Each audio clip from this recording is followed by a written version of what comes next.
Boa noite a você que acompanha a Canção Nova. Nós estamos aqui com o programa Trocando Ideias e boa noite com licença também por chegar aí na sua casa e a partir desta hora agora fazer companhia a você aqui neste programa de todas as terças-feiras. Sempre um momento da gente tirar dúvidas, trocar ideias, conhecer também sobre temáticas diversas e hoje o nosso programa também será muito especial. Nós vamos falar hoje sobre como lidar com os lutos da vida. Os lutos, isso quer dizer que existe mais de um luto. E claro, a gente está abordando esse tema hoje, passa a abordar esse tema hoje, também em virtude da semana passada que nós tivemos a semana em que celebramos o Dia dos Fiéis Defuntos. Bom, o programa está apenas começando, você já vai perceber aí o nosso número de telefone, de WhatsApp, você pode fazer quaisquer perguntas relacionadas ao luto, à dor, à perda, à morte e aqui em nosso estúdio nós temos uma convidada muito especial que vai poder nos ajudar a refletir sobre o tema. E já quero cumprimentar a doutora Tânia Maria Borges, psicóloga clínica especialista em psicologia do luto e logoterapia. Doutora Tânia, boa noite. Boa noite, Ronaldo. Olha, o Brasil inteirinho agora vai conhecê-la. E eu fiquei aqui curioso. Então, existe alguém que estuda o luto, especialmente na psicologia? Existe. Existe a psicoterapia do luto. Bom, é um estudo que aprofunda essa questão, que é uma questão desde sempre da história da humanidade, né? Sim, Ronaldo. A psicoterapia do luto, o que é o luto? Vamos começar por isso, né? O luto, ele é um processo. O processo é algo que vai acontecendo, né? É um processo de resolução, né? De elaboração e de resolução da perda de um vínculo significativo e importante para o enlutado. Isso quer dizer, para existir luto, é preciso que exista o rompimento de um vínculo significativo. Por exemplo, se morre um vizinho, que eu vejo, mas não tem um vínculo, eu não entro em luto. Uhum. Se morre a minha tia, muito próxima, que eu amo muito, tem um vínculo, ela é importante para mim, eu entro em luto. Doutora, e o luto ele tem muitos mistérios, ele tem também muitos desdobramentos, consequências, é isso que a gente vai poder hoje aqui ajudar as pessoas a tirarem suas dúvidas. Existem tipos de lutos também, que aliás o luto não diz respeito somente à morte, não é? Existe o luto por morte, né, de uma pessoa querida. E aí existem os vários tipos de morte que também tem uma repercussão no luto. Por exemplo, a morte súbita. O esposo saiu para trabalhar, voltaria para o almoço. O telefone toca, ele teve um acidente, morreu. Essa é a morte súbita. Existe a morte anunciada. A pessoa está doente, está internada, está há muitos dias, né? Está numa fase terminal. Muitas vezes se vive até um luto antecipatório ali. Existe o luto... De uma certa forma já se aguardava, não é? Já se aguardava. Não quer dizer que não há dor. Sim, mas sim. é um tipo diferente de luto e de morte, né? Existe a morte por violência, por suicídio. Então, todas essas têm suas nuances. E existe o luto por desaparecimento. Pessoa desapareceu. Tantos desaparecidos nós temos no Brasil. É uma outra forma de abordar. Existe o luto do aborto espontâneo ou provocado. Os dois têm um luto ali. Inclusive tem a síndrome, né? Pós-aborto. Existe o luto... Deixa eu dar uma olhadinha aqui até... Doutora, eu estou com uma curiosidade enquanto a senhora olha. Por exemplo, um filho que vai à guerra e eu, como pai, fico imaginando, meu Deus, meu filho pode não voltar. Se enquadraria em que tipo de luto este? Ô, Ronaldo, bacana. Bacana, porque os primeiros estudos começaram exatamente aí. É quando os soldados iam para a guerra. As esposas, ao despedirem-se, choravam, sofriam e viviam o luto porque tinham medo, tinham uma expectativa, uma probabilidade de não voltarem. Sim. Então, elas já viviam todo esse luto na hora da despedida, que eles saíam para a guerra. Então, isso é o luto antecipatório. Uhum. Poxa vida. Olha, eu vou fazer o seguinte, você que está nos acompanhando aí de casa, a gente vai continuar batendo papo aqui, mas você já pode começar a mandar suas perguntas. Ruth, eu já quero saber como as pessoas fazem para participar do programa. Boa noite para você, tudo bem, Ruth? Boa noite a você de casa que nos acompanha. E para você participar do programa com a gente, é só mandar suas perguntas pelo WhatsApp. Nesse telefone que eu vou deixar aqui para contato, ó, 61 99164 4304. 61 99164 4304. Lembrando que você possa mandar suas perguntas por escrito, porque a gente não tem condições de receber ligação e nem áudio. E isso quer dizer que tem gente que manda também por áudio, é isso? Isso, tem gente que manda. Não dá para ouvir, Não, né? Não temos como ouvir. E também pode mandar o seu nome para se identificar e a cidade de onde você está falando. Tá. À medida que a gente começa a conversar aqui, Ruth, começa a pipocar aí de mensagens, é isso? É o tempo inteiro, mas participe, pode vir. Tá, já tô vendo aqui que já está chegando gente para participar. Eu queria só continuar aqui perguntando para doutora, antes de começar aqui na sua pergunta, eu quero perguntar para a doutora Tânia o seguinte. Doutora, quais são as manifestações do luto? Ronaldo, você só me deixa concluir não, os tipos de luto? Sim. Porque, assim, essa minha atenção em falar todos os tipos de luto... É importante para as pessoas identificarem, não é? Exatamente. Porque em muito sofrimento, em muitos problemas, existe um luto não resolvido. Uhum. Então, existe o luto por morte de um ente querido, por desaparecimento, do aborto, a entrega de um filho para adoção. A mãe é que quis, mas pode existir um luto, né? Olha, não a imaginava perda, a retirada de um órgão ou de um membro do corpo. Por exemplo, uma mulher que retira o útero. Tudo isso, gente, depende do significado para cada pessoa. Algumas mulheres retiram o útero, ficam bem, não entram em luto. Tá tudo bem. Outras vivem um luto. O significado daquele útero. A perda de um membro. Por exemplo, atendi uma pessoa que teve a perna amputada. E foi muito bacana poder atendê-la 16 anos depois da amputação. Uhum. Muito bacana vê-la reencontrando, trabalhando a autoestima, né, ressignificando, encontrando o seu sentido, o seu valor, que é mais do que a perna. Eu já tenho uma pergunta aqui para fazer daqui a pouquinho, caso alguém daí não faça, hein? A senhora vai continuar ainda, doutora? Não, só para dizer que também é um luto a perda de um animal de estimação. Uhum. Quem não tem animalzinho de estimação como eu, de repente fala, mas como? Porque o cachorrinho, sim. Então, para dizer... Tem pessoas que sentem este luto.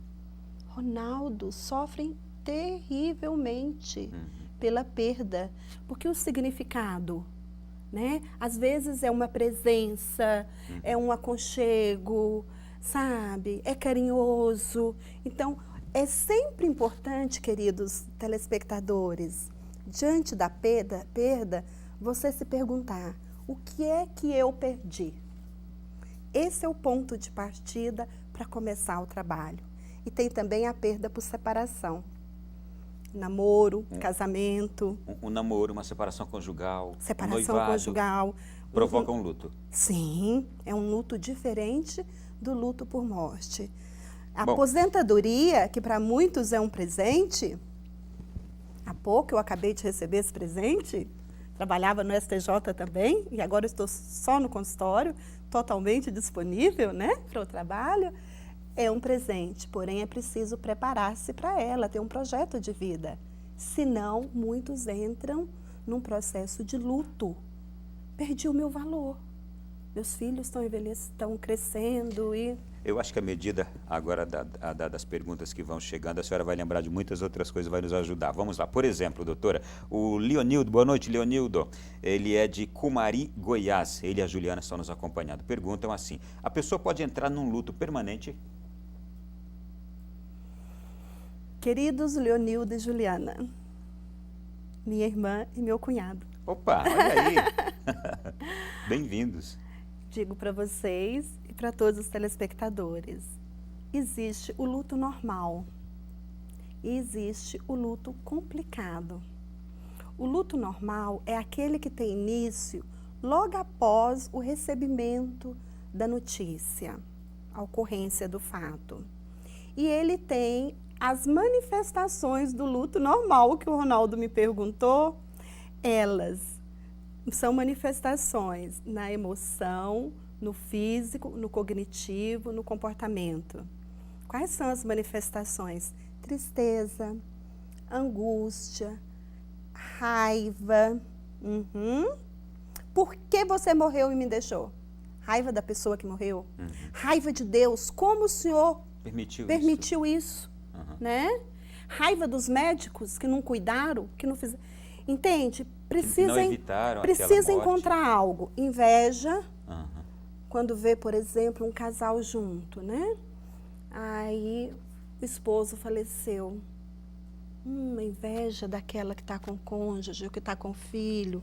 São todas manifestações naturais do luto. O choro, a falta de concentração, a dificuldade com o barulho, hipersensibilidade ao barulho, né? E, inclusive, eu sempre oriento aos enlutados, meus queridos, que não tomem decisões a médio prazo, nesse momento.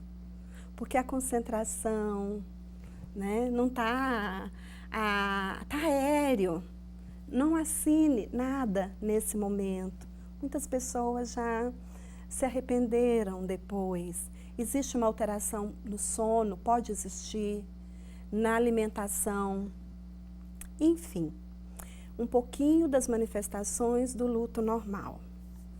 E o luto normal, a pessoa, durante o processo do luto, ela faz uma oscilação entre a vivência da dor e a vivência das tarefas da vida.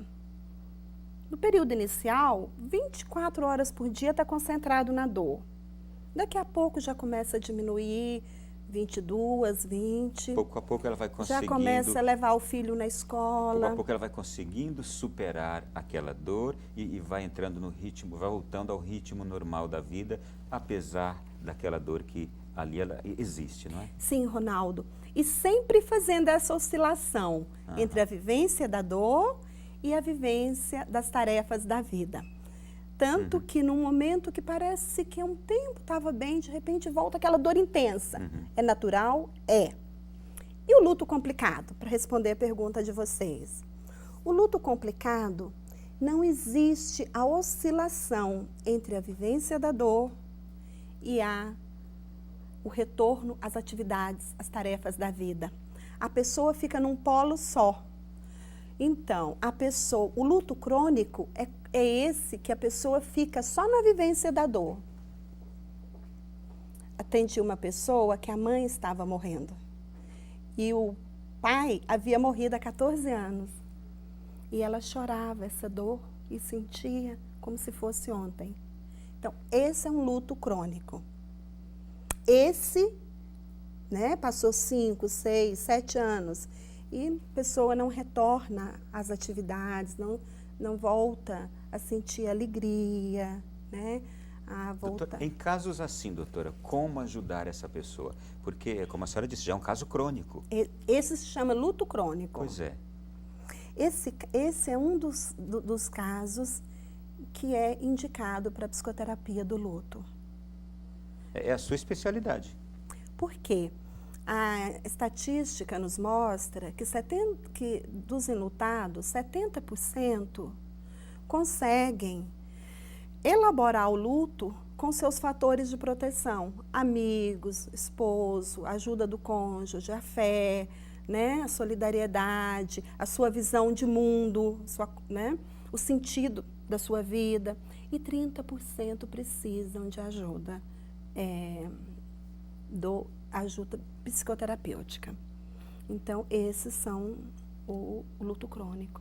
Tudo bem. Olha, uma porção de perguntas chegando aqui. Obrigado a tanta gente que está mandando aqui para nós. Boa noite, eu sou de Rio Branco, no Acre, me chamo Marta. Perdi minha filha recém-nascida há 9 dias. Ela era prematura e ficou só 2 dias viva na UTI. Teve várias paradas cardíacas e não sobreviveu. Estou sofrendo muito e gostaria de saber como lidar com essa perda recente. A Marta. Marta, a sua dor é inominável. Não tem nome para a identidade dos pais após a perda de um filho. Quando morre um cônjuge, um dos dois fica viúvo ou viúva. Quando morre o pai e a mãe, ficamos órfãos. E quando morre um filho? Essa dor é tão grande, tão gigante, que ela é inominável, não tem nome. Esse é um momento, Marta, que você se permita chorar a perda da sua filha. Se permita viver o seu luto. O melhor remédio é deixar doer. É preciso ter coragem para deixar doer, né? Chorar não é sinal de fraqueza. Chorar é uma manifestação das nossas emoções, né? E muitos dizem que é a perda mais dolorosa, apesar de que a perda mais dolorosa é aquela que cada um está sentindo no momento, não se compara. Uhum.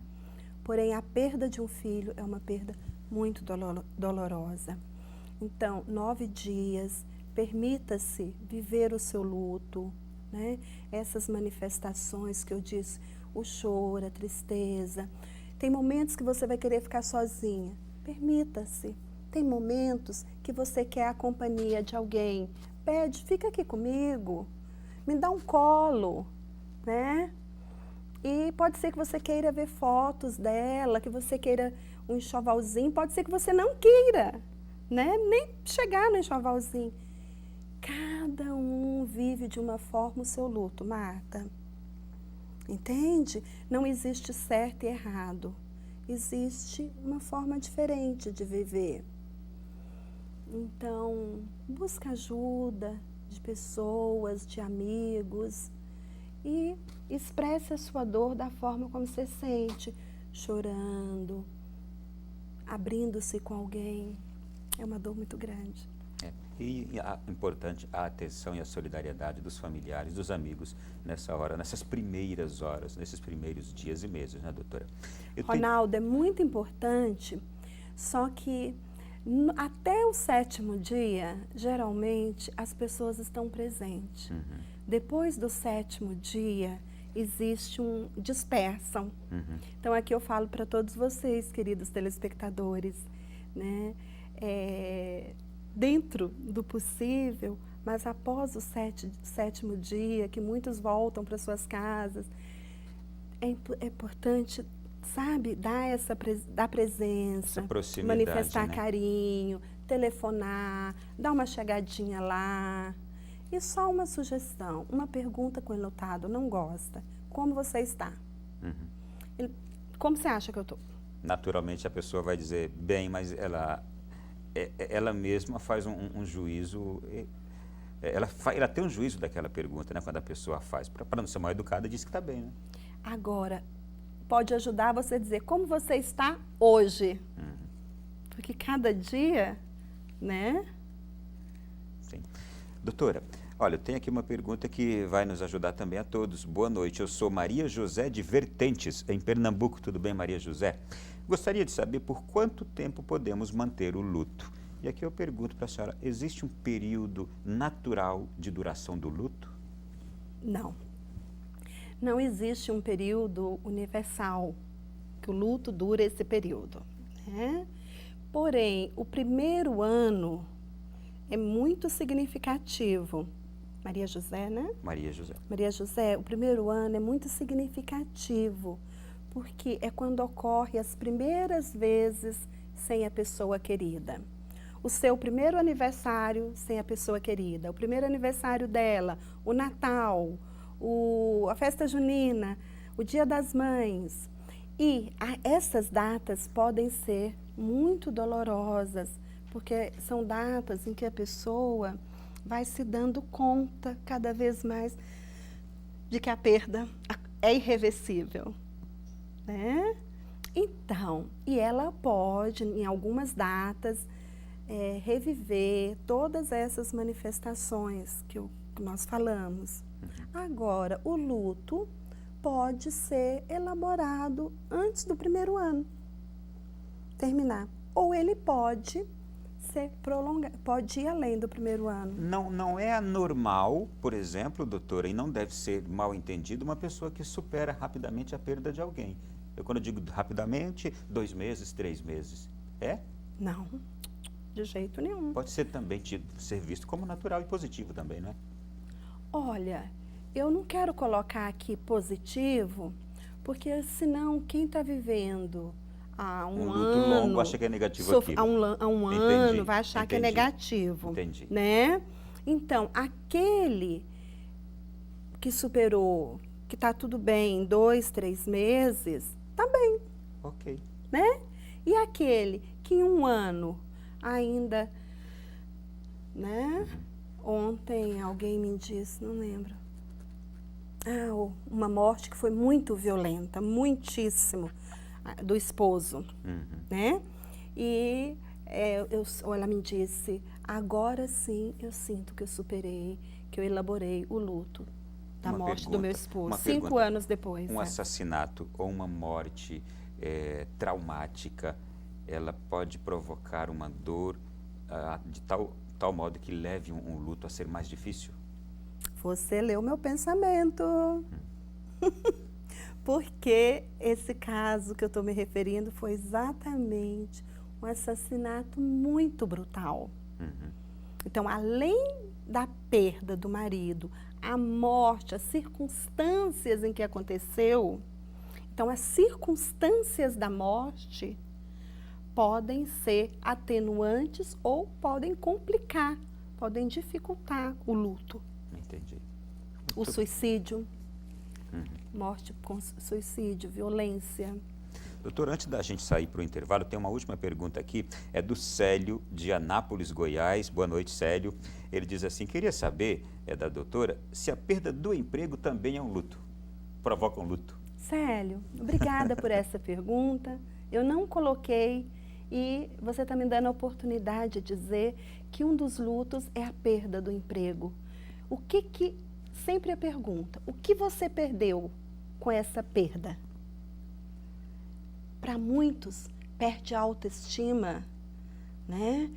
Perde a relação, o vínculo com amigos e muito da autoestima. Então, é um luto sim, o desemprego.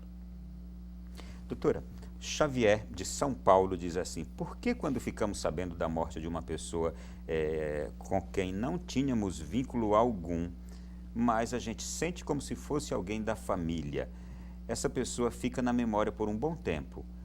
Estou perguntando isso, apesar de não ter tido um vínculo, mas quando soube da morte, ficou na memória bastante forte. Xavier, provavelmente a forma que a notícia chegou para você, os detalhes dessa morte, de alguma forma mexeram com conteúdos seus. Porque pensa, quantas mortes você já soube e que você respeitou, se solidarizou, inclusive rezou, mas não ficou na tua memória. E pode ser que essa ou uma ou outra que ficou é porque os conteúdos tenham a ver com algo seu, pessoal. Xavier, essa pergunta também eu gostaria de ter feito, porque eu me identifiquei com a pergunta da forma como você fez. Já aconteceu isso comigo também, doutora. Nós vamos para o nosso intervalo. Daqui a pouquinho a gente retorna aqui no Trocando Ideias. Convide outra pessoa para estar assistindo esse programa. De modo muito particular, você está lembrando de alguém que sofreu uma perda recentemente ou há um bom tempo e que sofre ainda com aquela perda. Peça para sintonizar agora na Canção Nova. Depois deste intervalo brevíssimo, a gente retorna aqui com a doutora Tânia, especialista nessas questões de luto, psicóloga especialista nessas questões de luto, conversando conosco. Até já.